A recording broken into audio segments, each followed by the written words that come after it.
couple things to help you as we wrap this class up. So the first one I want to mention is, many of you have now got, or some of you have got your grades to this point. Some of you have not got your grade to this point. Keep watching your email. Here's just two little things I wanted to mention. If you're in the 2 credit hour class, keep plugging away. Many of you are already done with it, but keep plugging away on the entrepreneurship seminars. You still, or entrepreneurship media review assessment assignment. You still have time to finish that, but you don't have a lot of time because it's next week. It's the deadline on those, so you need to keep plugging away on that. Call me if you're having any questions or trouble. Don't wait to the last minute because there's 12 of those. You can't do them all at the last minute. You're going to need to work on them. We don't have class next week. Happy Thanksgiving. We don't have a speaker on December 2nd, but we will be having an activity in here that any of you who are interested in helping your grade a little further will want to attend that activity. So it's a wrap-up activity for the semester's seminars that you have heard. And so I'll send an email to remind you about that so that you'll know what's going on. It isn't, it's not going to hurt your grade if you're not here on the 2nd, but there are several of you, actually a lot of you, who I would encourage to come to that December 2nd wrap-up activity because it can help your grade. So with that, I'm going to go ahead and introduce today's special guest. We have with us today Mr. Dallas Robinson. We also have 3/4 of his family here, right? We got a really cute little 3-month-old gal and his wife. So their son's not here, right? Another daughter, few years older. But we welcome them to our campus here at Snow College. He's been here before. He mentioned to me that, and we hope that you will welcome him warmly. He is one of the men behind the product called Kiss Sticks. Dallas and a friend of his by the name of Mike in high school developed this idea, and then when they were at college, not so long ago, in a place just about like you are right now, they developed this idea further while he was attending Utah Valley University. They started the business in 2010, and then some of you may be aware that in 2012 they were on Shark Tank. And they had success with an investor, one of the sharks in their business. They already had invested some into the business prior to going there and were selling the product, but this helped launch the product much more rapidly, and the product is a specialty lip balm. I have some lime lip balm. My wife has, the other half is mango. Okay? So we've got lime and mango Kiss Sticks. So there's your testimonial for lime and mango. The product is available in retail establishments throughout the country now, as well as in international markets. And without any further ado, will you please welcome Mr. Dallas Robinson.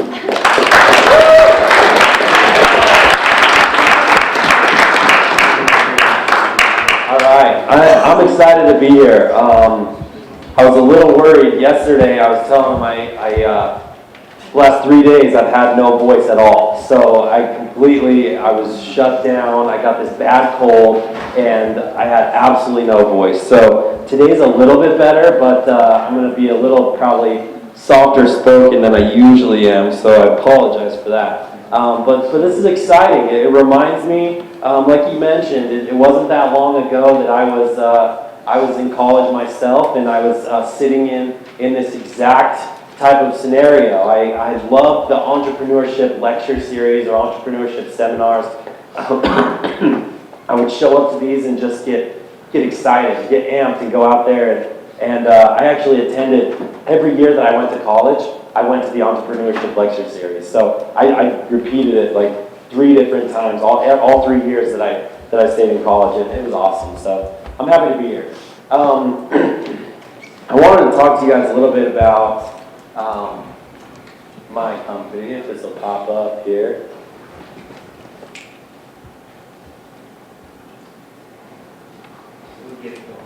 We'll get going. So,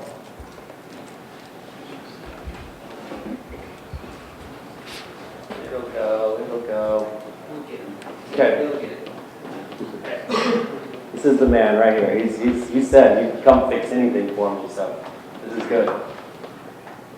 So, my first idea was in college. I actually thought of the idea in high school, and I thought I did student government. I did a lot of things out fun in the sun type of things. I raced motocross, I did wakeboarding, I did a lot of extreme sports. And my lips were always getting dry and chapped and sunburned. And I thought, man, I need a lip balm. And I tried every lip balm out there on the market. I tried everything. I tried Burt's Bees, I tried the Carmex stuff. I tried absolutely everything. And either it worked really great and it tasted terrible, or it didn't work very well, it tasted really good, or it tasted really fantastic and it was made for like 8-year-old girls. You know, like it was this mix. So I thought, how cool would it be to have a lip balm that tasted great and I could go use and not feel like a loser when I was out wakeboarding or snowboarding or doing whatever I was doing. That was the first step. Then I'd have prom come up the next weekend. I had chapped lips and they're all messed up, and I thought as a high school kid, if I get lucky enough to kiss my prom date, I do not want to have messed up, chapped lips and be like the talk of the school, right? Of this horrible kiss on prom day. And as a high school kid thinks. And so I thought, how cool would it be to take that one step further and have a lip balm, great flavor, great consistency, SPF, so you can use it on a regular basis. And then you have the two combining flavors come together and mix when you kiss and create a new flavor on contact, and it's this crazy experience. And I thought of this for a long time. I thought it all through my junior year. I think I thought of it my sophomore year. My junior year, I told all my friends about it. And senior year, I was like, I'm seriously going to do this, guys. Wouldn't it be so cool? We'd all just talked about it. So that's just a little bit of backstory. And I thought about what I would tell you today. This is my why. I'm gonna talk a little bit about the why and what kept me going throughout the whole process, from this idea that I had back in high school to where I'm standing today. But I have an awesome family. By way of introduction, this is Jessica. She's my wife. I've got a little 4-year-old, Kaden, and I've got a little 3-month-old, Abby, and she's with us too. So hopefully she keeps being good. But I thought a lot about the last 5 years, and I started hearing a lot of things. People started telling me, man, you're so lucky. You are just so lucky. And they're not wrong. I feel like I'm the luckiest guy in the world. We had Shark Tank. I've got an incredible family. I had a product that's now taken off, and it's spiraled into all these other things. But I started really thinking about that. And I started seeking out and learning more about luck and the luck factor. And what I want to talk to you guys a little bit about today is why good fortune isn't just a game of chance. That's kind of the overall message that I want you to walk away with today. And I want you to walk away with how you guys can be just a little more lucky in your lives as well. There's a book that I read. I started reading this on a Southwest Airlines flight. I was reading in there just a little magazine in the back of the plane seat there. And there was an article on luck. And I've been thinking about this already. And there's a book by Richard Wiseman called The Luck Factor. And I would encourage you, I'm a big proponent of reading books. I love business books. I've read so many of them when I was first starting the business. I just couldn't get enough of the education. And this is one just lately that I've read that I really, really liked, and I think you will too. For Kiss Sticks, I want to show you a little video here. It talks about just a quick story of kind of what happened with Kiss Sticks. We submitted this video into a competition it was actually a White House competition. It was the Small Business Administration's top 10 businesses in the United States, and we got an SBA loan when we started. So they asked us to submit a video. We ended up being one of the top 4 businesses, and let's see, should I get this to play for you guys?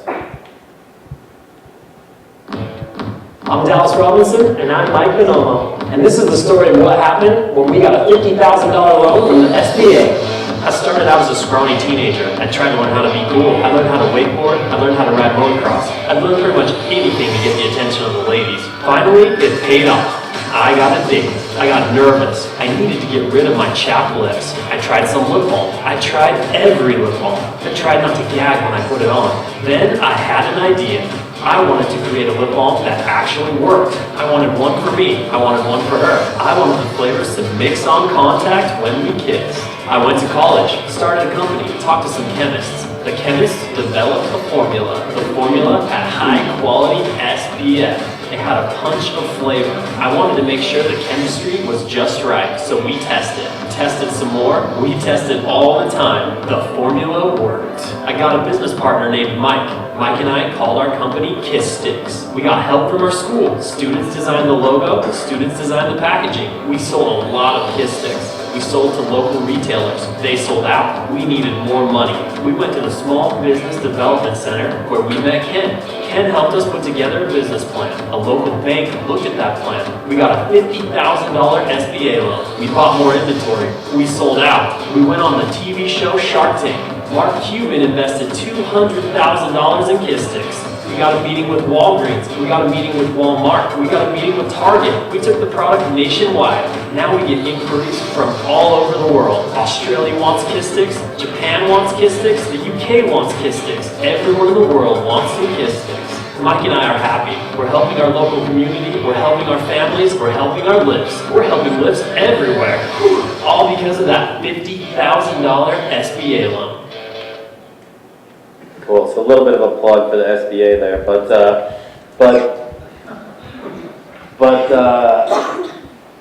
when we first started, I'll tell you a little bit about kind of the background of the story.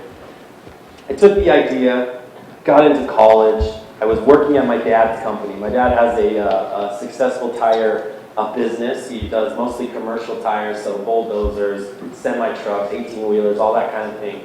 And I was working with my dad through the first year of college. Found an awesome girl, got married, was working in the family business, thought potentially I might take over that family business, and I just didn't. I found that I didn't really have a passion for the tire business. I didn't want to be doing that the rest of my life. And in college, I kept thinking, I've got to get this off the ground. I'd love to start this company. So I was in a small business presentations class. And in the class, I had to develop a whole presentation on a subject. I chose to do Kiss Sticks. I created some branding. I created the whole idea as if it was a company. It was an hour-long presentation. And I got up there in class and I gave a presentation on this as if it was a real product and how I was going to take it to market and the kind of the demographics I'd go after and everything. And after, my class went crazy. Everybody was like, is this a real thing? Because this is hilarious and I want some. And the professor came up afterwards and said, I've seen a lot of business presentations, but this has real scalability. It's like, you could really do this. So are you seriously going to take this and make it a company? And at that point I was like, I don't know. I just created the presentation. He said, if you are, I'm willing to give you $20,000 to go after it right now. And I was like, whoa, well, I was not expecting that. I thought, if he called me up after class, I thought I was in trouble for doing something. I didn't know what was going on. So I didn't take any of the money, but it pushed me mentally past the line of, okay, let's get serious, let's do this. I had no idea how to formulate lip balm at that point. I was a sophomore in college. I had no idea. So I started Googling. I literally typed into Google how to make lip balm. Like, that was the first step. And it comes up with all these things, and I searched one thing after another thing after another thing, and it led me to some chemists. It led me to laboratories. And I started getting quotes from laboratories on how to make a great lip balm. And I knew I wanted to be a certain type. I said I want it to be the consistency of this lip balm with a better taste than anything that's out there. And I want it to be SPF, and I want it to have this. So it was a totally new formulation. And being a college kid with on scholarship, I had $0. Did not have any money to be able to make this into a business. So I had to start getting creative. Like, the first kids came back and they said, $50,000. We'll do this for 50 grand. We'll come up with a formulation. We'll be your chemist. We'll be everything. And that was my first speed bump. And I was like, there's no way. I don't have $50,000 to do this. So I kept interviewing people. And I thought, you know what, there was actually some really great lip balm companies based in Utah. Of all places, right in our own backyard. So I got dressed all fancy, got in my car, drove down, set a meeting with one of these laboratories, and talked to them and said, hey look, I've got a killer idea, I need some help, I need a partner in this, I need some great chemists. And they said, okay, what do you have? I rolled it out to them, laid it out, I said, this is what I'm going to do, this is what I'm going after, and they said, this is awesome, we love the idea, we love everything about it, we'll do all your formulation for free. So they're just like that, $50,000 out the window. I had the chemists, I had everybody, and we started going down the path. It took about 5 months to get a really spot-on formula, the way exactly that we wanted it. But we dialed it in, we got a killer formula, and then started trying to figure out how we were going to pay for the first run of product. And then I started learning about things like branding and logo and package design and all these things I hadn't even thought about. And those all cost money. Another thing, they cost thousands and thousands of dollars. We started getting more quotes from ad agencies. People said, oh, you need to go to a graphic design studio. You need to go to an ad agency. Ad agencies cost thousands and thousands of dollars. So we went to our students. We went to the students at UVU, and we went to the graphic design program, and we said, you guys have to do a senior project. We have an idea for a project, build our packaging, build our logos, build everything out. So they built this incredible logo that we have today that we absolutely love. They did the packaging. This is a little tweak on it. It's gone through several revisions over the years, but this is the packaging. And that's the one, mango and lime, that he's got. It's a good one. And we got everything together to get our first run of lip balm. We ran 5,000 units, and my parents fronted me $5,000 to be able to come up with enough money to have our first run, and they said, I don't know if this is going to work or not, but good luck. Here, I'll loan you $5,000. So we got our first run, and we started selling this stuff wherever we could sell it. We would sell it to little boutiques and salons, and we were just out there hustling. And it got to the point where it wasn't quite profitable yet, but we needed to spend more time on it. So I thought, hey, I'm going to quit my job. That's what I need. I'm going to quit my job and I'm going to focus more time on this. And so she's laughing because it's exactly what I did. I said, I'm going to quit the family business that I'm making good money at, and it's cool. We probably don't need health insurance right now because we're healthy, right? And so we don't need that. We're cool. We don't need that. So we dropped everything. We start going towards this. Well, then we figured out we were pregnant.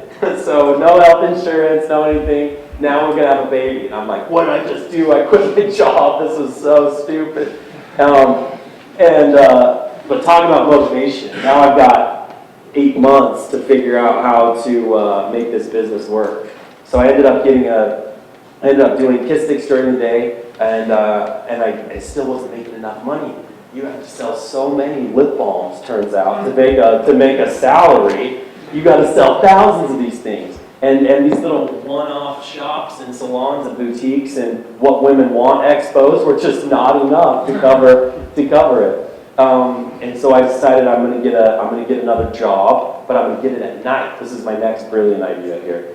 I'm going to work during the day, and then I'm going to work at night, and then I'm going to cover everything. It's going to work. And I don't need to sleep. It's not a big deal. I can do it. So I got a job at Winco stocking shelves from 9 p.m. till 7 a.m. and then from 9 a.m. I started kiss sticks at our office till 5 or whenever I passed out, and then back again. So did that for several months, and we had our first little baby girl who was awesome, and that we paid fully for because we had no insurance. So that was exciting. That set us back a little bit. But it was always keeping that vision and let's do whatever we got to do. And my wife, luckily, has been incredible to go along with all this madness the whole time.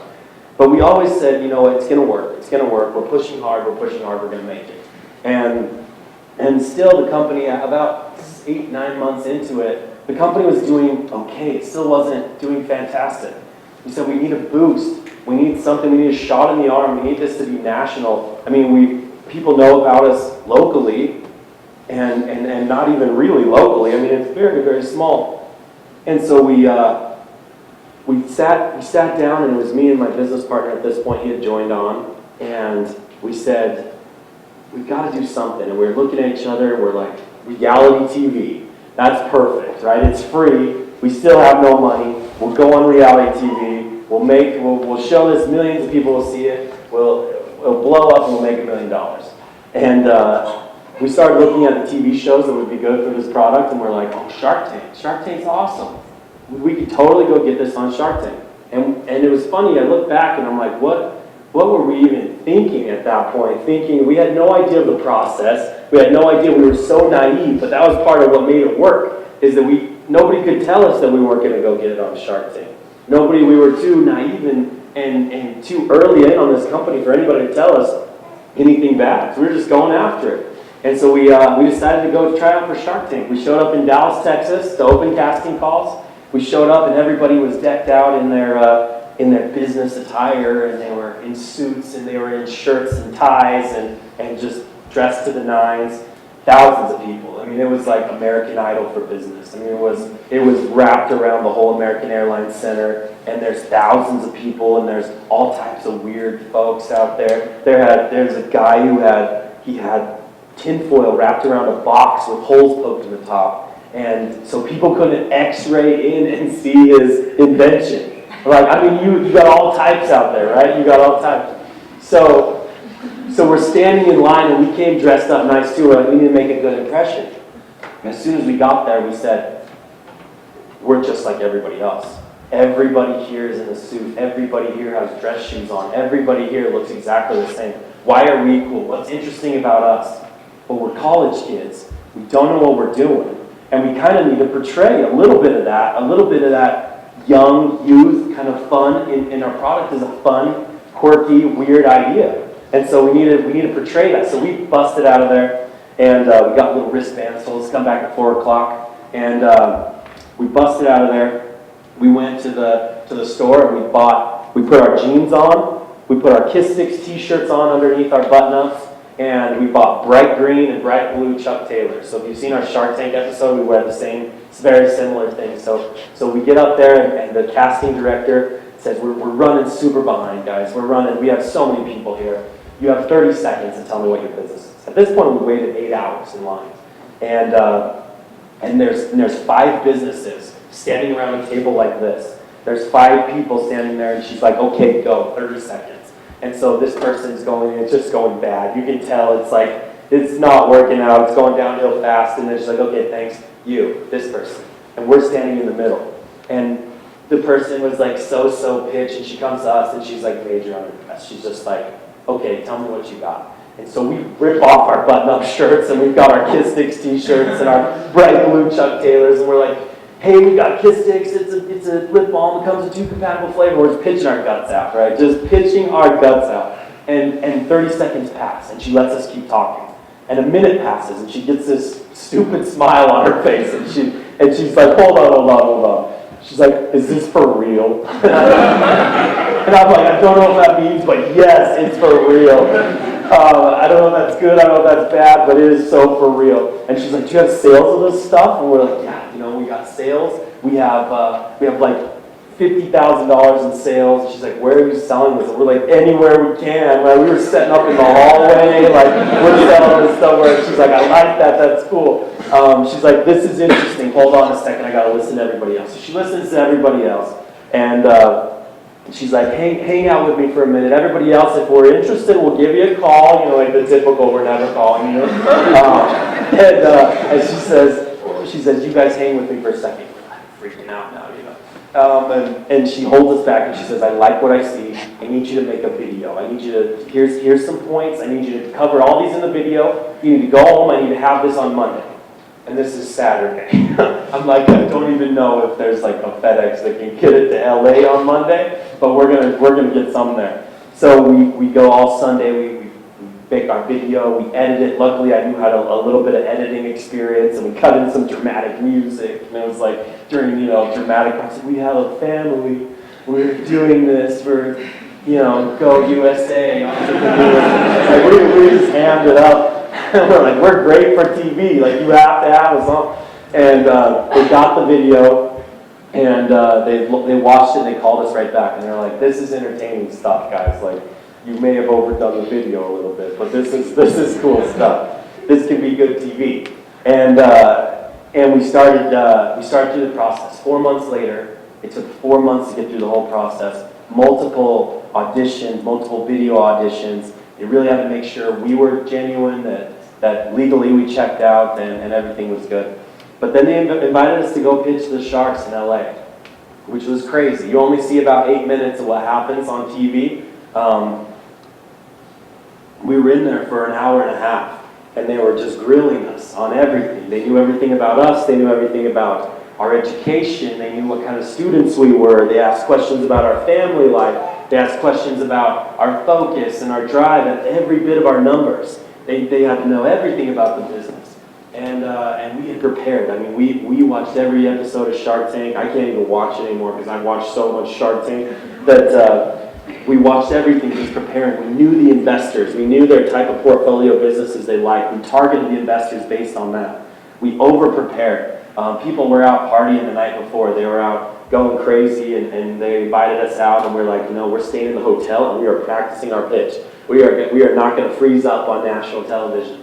So, I mean, we just over-prepared. And we got up in front of there, and we nailed it. They were nice to us. They were cool to us. We knew our numbers cold. We knew everything. Every question we had anticipated they would ask, except the very last question that, if you've seen the episode, Mark and Robert, it's down to those two. And even Mr. Wonderful was nice to us. He's typically a jerk to everybody, and he was really cool to us. He's like, I can see how your business will scale. This got cut out of the episode, of course, but any compliments he throws out get cut out. But he said, I can see how your business can scale. It's interesting. It's unique. You're just a little too early for us. You're a little too early for me as an investment. And so I'm like, okay, I can handle that. We only have $80,000 in sales. We're a little company. But then Mark and Robert came down to them and he said, tell me why you are a good investment. Tell me why should I invest my money in you?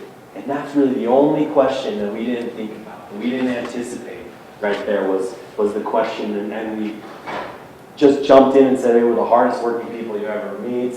We'll go, we'll make this happen. So ultimately, Mark ended up making a better offer. He offered us $200,000 for 40% of the company, and then an unlimited additional funding with no additional equity. Just a line of credit to fund purchase orders, to do anything we need with no additional equity kicker. Which, as soon as I heard that, honestly, as I was a 22-year-old kid, I would have given 100% of my company to be able to get the mentorship and the learning experience that I've got from Mark and his team. It was worth every single penny. And people ask that a lot. And was it worth it? He gave up 40%. I was like, 40% of zero is, zero. So 40% of a lot more is a lot better. So it was the best experience, the best business decision I've ever made, and it really was a platform. I want to tell you a little bit about in the next 10 minutes, kind of what's happened now, what's happened since. Where's Kistix now, and what has it led to? All the other opportunities, and this kind of gets me back on track to the luck factor there. It might have gone dead on us.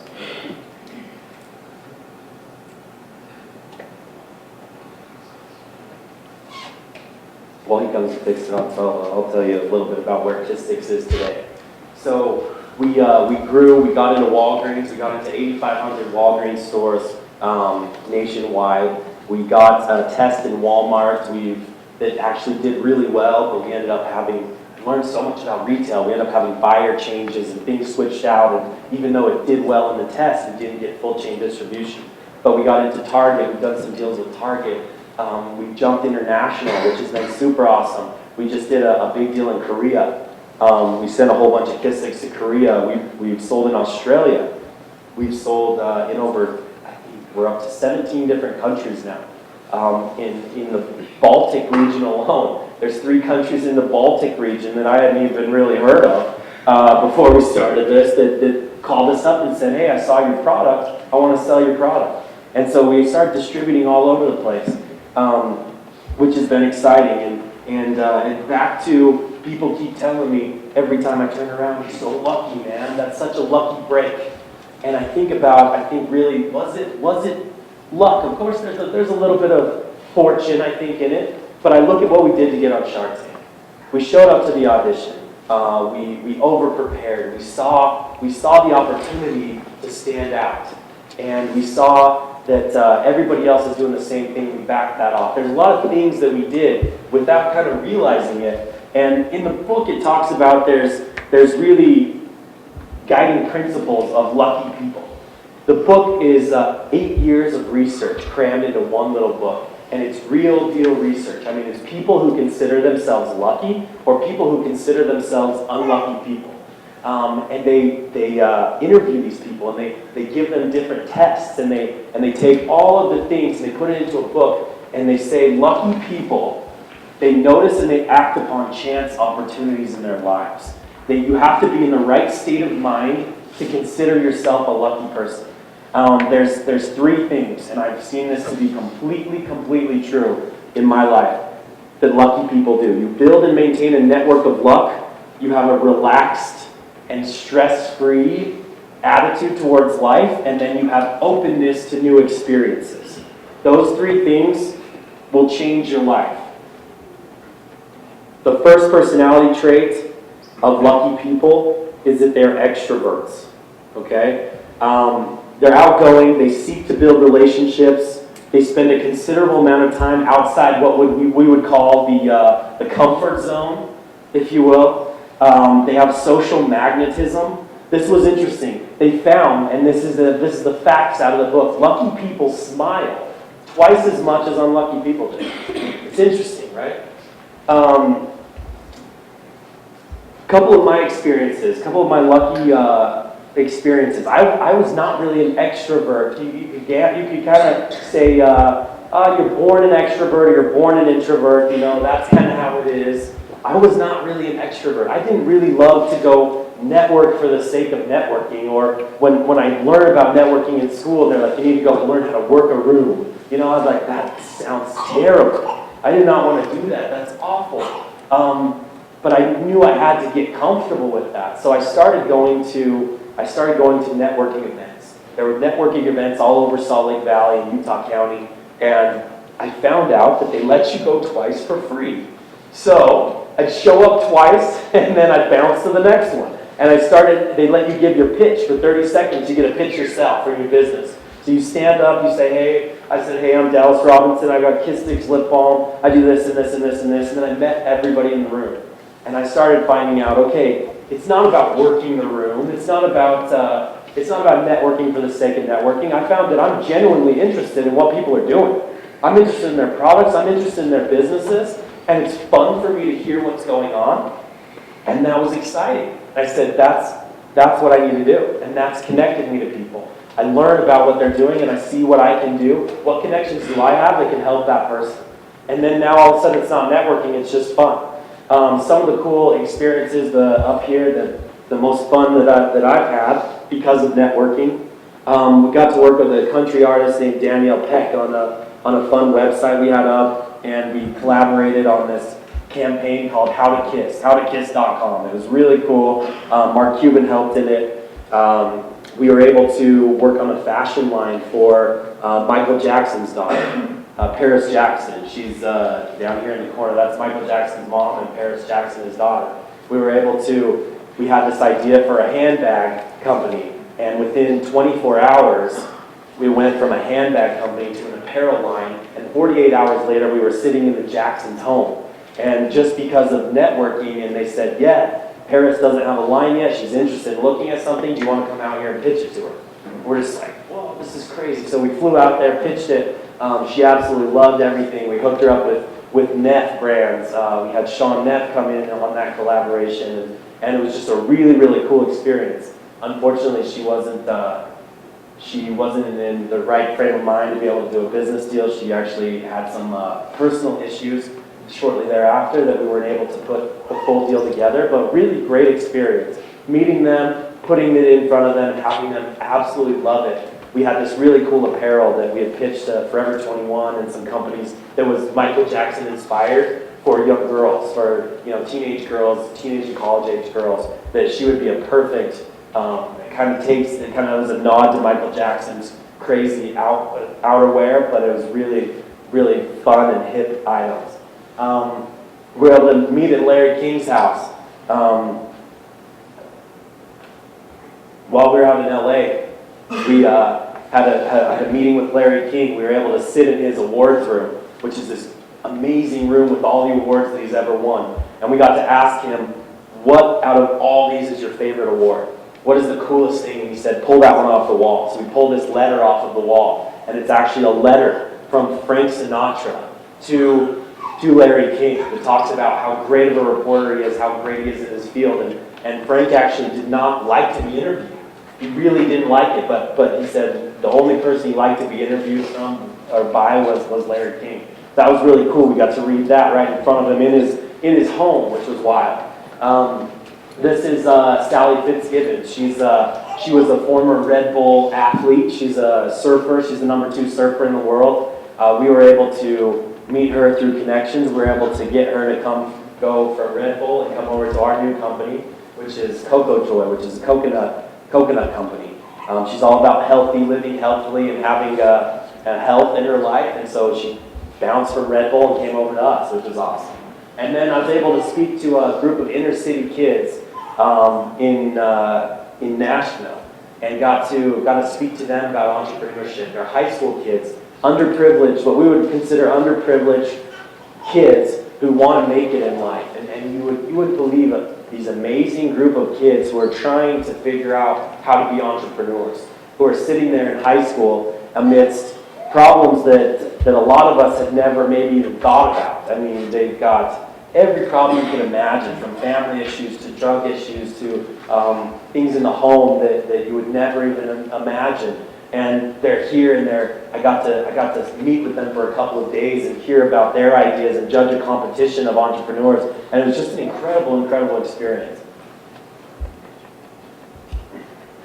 This is the second trait, is to have a relaxed attitude towards life in general. So I like to mix the first and the second trait, networking, right, or relationships, and I love golf. So this is what my wife thinks, is golf is the classy way to avoid responsibilities, as if she tells me. But I love to get out there and relax and be in nature. But then I always do that with somebody. I invite somebody maybe I don't know as well, that I'd like to get to know a little better. And we have fun golfing, and we learn about each other's business, and we have a great time and great relationship. So actually a relationship that came from this is we started a company that deals with Amazon. We found in retail world, there's a lot of big companies that aren't doing very well on Amazon.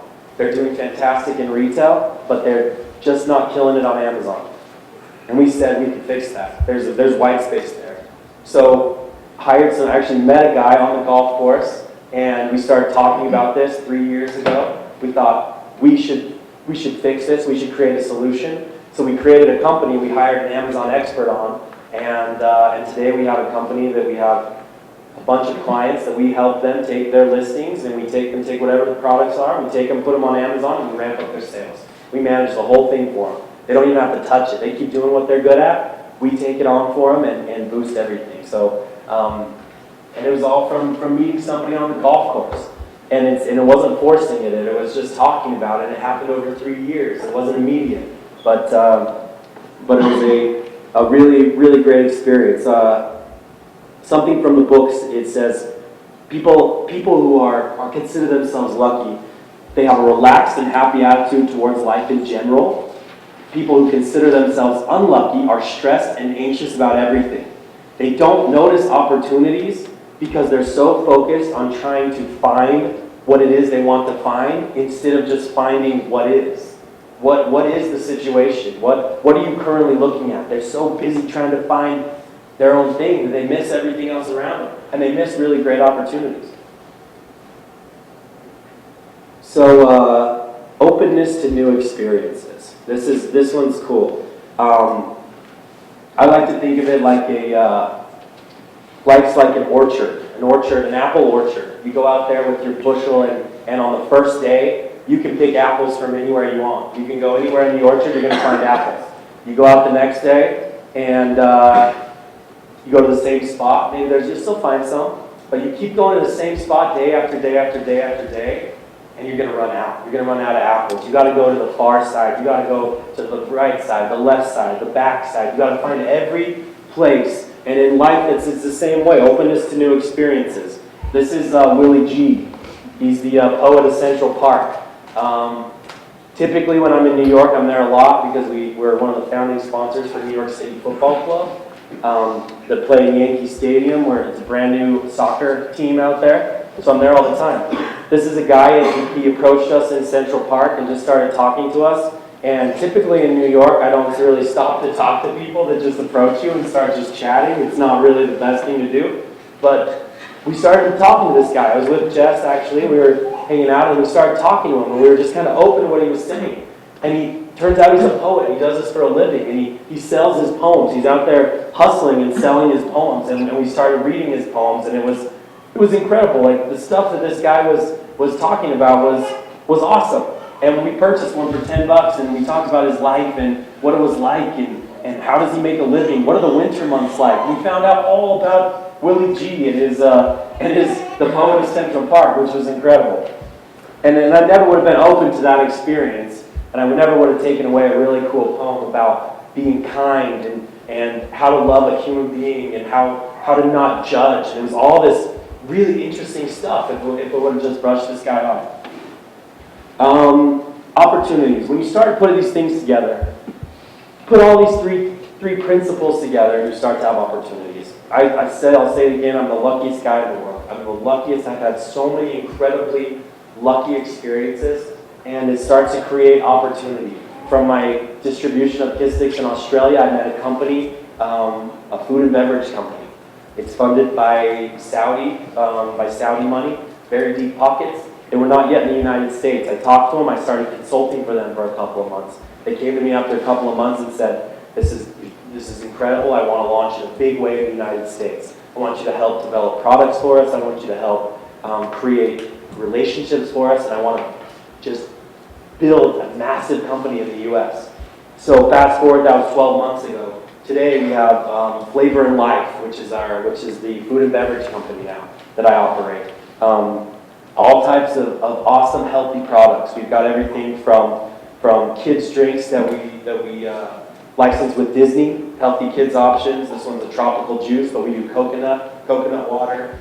We do many Disney products. We do coconut products. We have coconut chips, flour, sugar, oil, ice creams, all types of things. A new one, the latest one I've been working on is Welch's yogurt. So Welch's has never stepped foot in the yogurt category.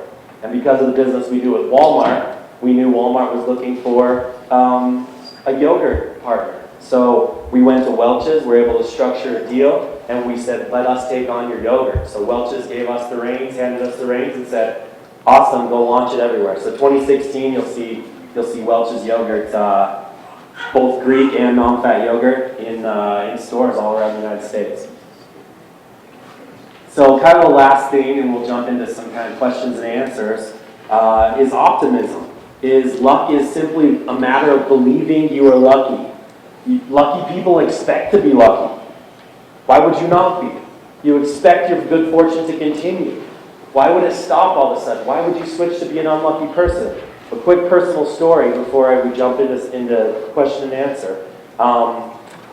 My little 4-year-old, if I can talk about this, it's a tough story. We have a 4-year-old who decided she's a spitfire little girl, out of control, just crazy, crazy, crazy. She wanted to ride a sheep in a rodeo, okay? I did not want her to ride a sheep because she's my little girl and that's crazy. But she wanted to do it. We put her on this sheep, she goes out, she smashes into the fence, smashes her whole side of her face, broken bones, hematoma in her brain, bleeding on her brain. We ended up getting life flighted out in one of the worst storms that Utah has seen, thunderstorms in that region ever. And life flighted out in a helicopter. She stopped breathing 2 or 3 times in the helicopter, getting her to the hospital. And I remember thinking at the hospital, everything ended up being okay. She has a huge scar on her face that's getting better. But I remember thinking and sitting with my wife and going, we are so lucky. We are so lucky that this wasn't worse. We could have lost our little girl. It could have been so much worse. And so many people around us had heard about the story and were saying, oh, that's unlucky. What are the chances of that? Tons of kids ride these stupid sheep in these little mini rodeos. Like, nothing ever happens. So when they fall off after 2 feet, they're wearing helmets, they're wearing protective gear, nothing happens. That's so unlucky. And then you had to fly out in a thunderstorm. What's the luck there? You know, it's lightning and you fly in a helicopter through a lightning storm. Like, what are the odds? But I remember thinking, and then back to this, is lucky people, it's the way you view it, right? You can view it two totally different ways. And if you get to the point where you view everything as you are lucky, you see the good in the situation, you expect that luck to continue, and you expect all of your interactions with other people to be lucky and successful. You never meet someone and say, oh, well, that person's probably not worth my time to talk to that person because they probably don't have anything interesting to offer to me, or, no, you expect your interactions to be lucky and successful. So, read this book. It's fantastic. I was super excited to talk to you guys today, and we can jump into questions. Does anybody know we have a couple of minutes left, so, yeah. When you were working both days and nights, or like with your travel, how did you sustain your relationship with your wife? That was hard. That was probably the hardest time, I would say. We saw each other. Oh, yes, I'm supposed to repeat your question. Sorry. The question was, how, when you're working as much and traveling and doing all this crazy schedule, how do you maintain a relationship with your spouse? It's very difficult. You have to make little time you have absolutely worth it. And you have to communicate, and I think communication is the biggest key. You have to communicate. It's easy to shut down and just go straight to sleep or go straight to the rest zone because you need it so bad. But you have to stop and communicate and say, hey, this is where the business is at. This is where we're headed. This is where we're going to be very soon. And I think that helps a lot. Wow, there's lots here. So when you started marketing your product, did you start with a website, Facebook page, or did you just start with a commercial? What was Yeah, we did social, anything free. That was the first thing, anything free. Social, website, we got coders just to throw the website together for us that were in college, paying like $300 when we had our first website.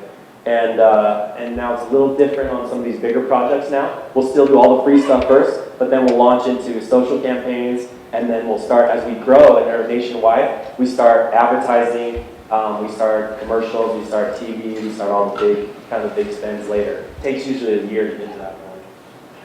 Okay. Why did you decide to get a business partner in the beginning? The question is, why did I decide to get a business partner in the beginning? Entrepreneurship's lonely.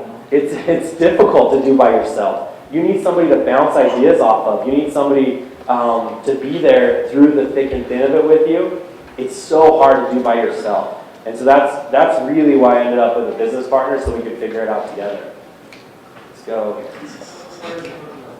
The coconut line, what inspired the coconut line is the question, is there's a healthy trend in the United States. Soda pop and garbage food is going down significantly, and healthy food is going up. Coconut is one of those that's been around for about 10 years now, 10 or 12 years, that's been on the rise, and it's at the peak point where we believed, and I believed, my strategy was, I can take this to mass retail. Enough people know about it now, enough people know the coconut is healthy for you, I can take this into a Walmart or a Target and it will sell through very, very well. So with all these new projects you're working on now, what is happening with Kisstix? So the question is, with all the other projects, what's currently happening with Kisstix, or what do I see happening with Kisstix? Kisstix is still doing awesome, it's still growing. We decided to take Kisstix back to a level of more grassroots growth than funding marketing and throwing tons and tons of marketing money at it. And then we have a private label division now where we take other people's names and we throw it on our formulation and we sell it to banks and airlines and cruise ships and all sorts of other places with their logo and their name on it, which has become more and more successful. And that side's actually growing much higher rate and much higher profitability than the brand is. So we're kind of maximizing and focusing in on what's really working. Let's go back in. What did you learn the most from from Mark Rubin or Cuban? What the question is, what I learned the most from Mark Cuban? I think Mark Cuban says, one of the things that's kind of stuck with me is, he says, work every day like somebody's trying to take it away from you. Because there are people out there who are doing the same or similar things that are trying to take it away from you every single day. And he is just a hustler. He will be working. I'll get emails from him at 2 o'clock in the morning, 2, 3 in the morning, and he's still working. He's still up cranking. And he takes the time for a little company like Kistix. He's got the Mavericks. He's got HDTV. He's got all these incredible businesses, and he still takes time for us. So I think that's the biggest thing, is just the pure hustle. Back in the very back. So what's your favorite flavor of Kistix? The question is favorite flavor of Kistix. I think we were on a cruise. It's a funny, quick story, but we were on a cruise, and we were drinking, what are they called? Strawberry daiquiri and pina colada mix called Miami Vice, right? So we had these Miami Vice, and we're like, this would be killer in a lip balm. We should totally make. So we go back from the cruise we were on with our business partner, and we make it. We made it in the laboratory. We made pina colada and strawberry daiquiri. Makes Miami Vice when you kiss. That's the best one. Right here. So you talk about networking and how it really helps to be an extrovert and to bump into people, but what advice would you give to people who are more introverted and they don't really like to go out of their way to talk to people? Yeah. That's similar to how I was started. That's the question was, what would you advice would you give to introvert type people? Is you have to force yourself out of your comfort zone. You have to force yourself to talk to people, just to talk to people. Just figure out what is interesting about them and what they have, their story. Find something that you like to know about people, and just start and use that same question over and over and over, and find out those things about them, and it'll become easier and easier.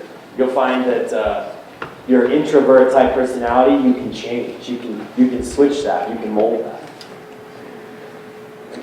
What advice would you give someone looking for a small business loan? It's a great question. What advice would you give to somebody who is looking for an SBA small business loan? Several different ways of funding. The way we did it first was I got $5,000 from my parents. That kicked me off. And then I went and pitched Zions Bank. I sat down as a 22-year-old kid and in front of a whole bunch of bankers and said, here's my vision. Here's what I'm going to do. And they believed it, and they gave me $50,000 through an SBA loan. So I think it's getting them to catch the vision. Banks will do it if they believe in the person and they believe in the business plan. They have, especially a lot of local banks with the backup of the SBA, they have more flexibility than you would think. And it got me kicked off. That $50,000 went a long ways. I bought a lot of lip balm. So we were able to buy a whole bunch of product and get it out. What is your most profitable product for experience and money-wise? Okay, the most profitable product, experience, and money-wise, the most profitable company is our food and beverage fund. We have over 60 SKUs now. We have 17 of those SKUs selling at Walmart. That one alone is a huge deal. It's much bigger than anything else we have going. Kistix, however, was my springboard.